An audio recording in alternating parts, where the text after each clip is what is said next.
Well, hackers have stolen data from 500 million Yahoo accounts in what is the biggest security breach in the history of the internet. Yahoo says their network was attacked in 2014, which begs the question, why didn't Yahoo tell us about this sooner?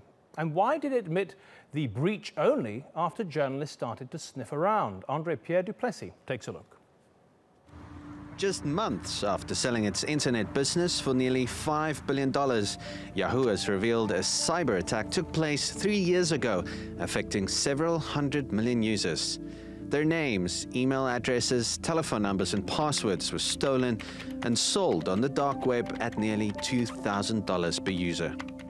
The same hacker previously sold the data taken from LinkedIn and MySpace, the second and third biggest hacks to have taken place in recent years. Yahoo initially downplayed the extent of the hack, but by confirming this week that it's the biggest data breach in history, investors are worried the company's sale price to Verizon could be affected.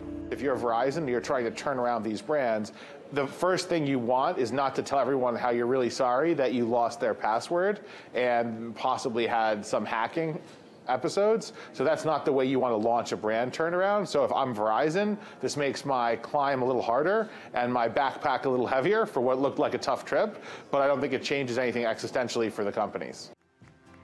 But Yahoo's confirmation of the breach is a headache not just for many of its roughly 1 billion users. It's also a major headache for CEO Marissa Mayer, as she's still working to finalize a deal with the company's new owner. This is scary because a lot of what Verizon is buying is the data and the users, and that is now part of the public domain, and it has to hurt their value if it's, doesn't need to end up calling the whole deal off, because this is pretty serious, the liabilities that are going to come out of this. Many merger agreements, such as the one between Yahoo and Verizon, contain provisions allowing buyers to withdraw from the deal if either party believes the transaction has been hurt by a significant development.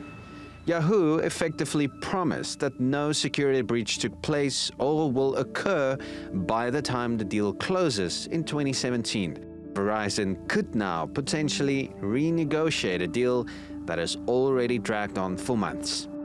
Regardless of how this story ends, Marissa Mayer will be just fine, even if she's fired. The 41-year-old CEO will walk away with a $44 million severance, helping to cushion the blow of allowing a massive data breach on her watch. Andre-Pierre du Plessis, TRT World. Well, let's hear from an IT consultant now. Mark Skilton is a professor at the Warwick Business School. Professor Skilton, why do you think it took Yahoo 2 years to make it clear that this hack took place? Yes, it's astonishing when that length of time has come to pass, because I think it's really probably two possible reasons. First and foremost, it's about reputational damage limitation. So clearly this is not a good piece of news, and they're protecting their reputation and now in a, well, hopefully not a free-fall situation. Also, it maybe alludes to the type of attack. It could have been a stealth attack. We don't have any information about the actual type of attack. So they may not have actually known about the attack as reported until August of this year. So it's really, to summarize, they are now in a sort of reputation management issue. And I think you're seeing this playing out in the media at the moment. And then, of course, it was rather inconvenient to reveal it had, in fact, if they did know, because of this deal with Verizon.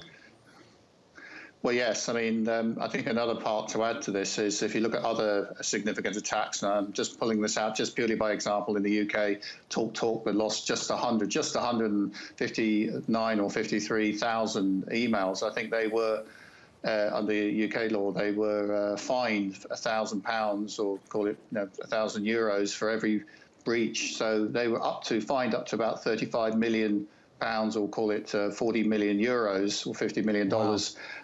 And so in this case, this is 500 million users. So I think the question around this very quickly is, will Verizon be able to pick up the bill on this? Because it could potentially be quite litigious. OK, and let's just pick up on the users, actually. From their point of view, we know that email addresses, names, phone numbers and obscured passwords were stolen. What is the worst that a Yahoo user can expect?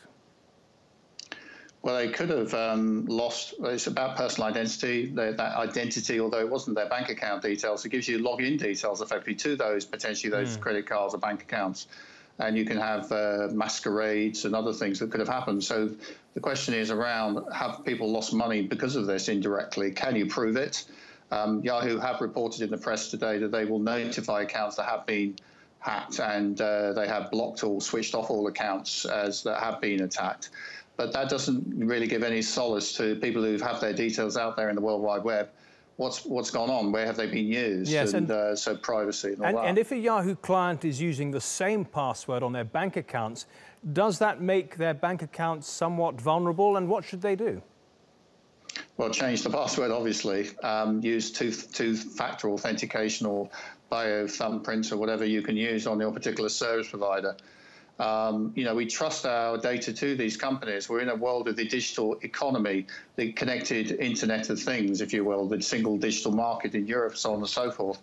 The whole thing is just going to get bigger and bigger. There are bigger table stakes at play here, and this is the biggest one that's gone so far. But I don't think this is the last that we'll see of this type of size of cyber attack, unfortunately. OK, Professor Mark Skilton, thank you very much for joining us with your analysis.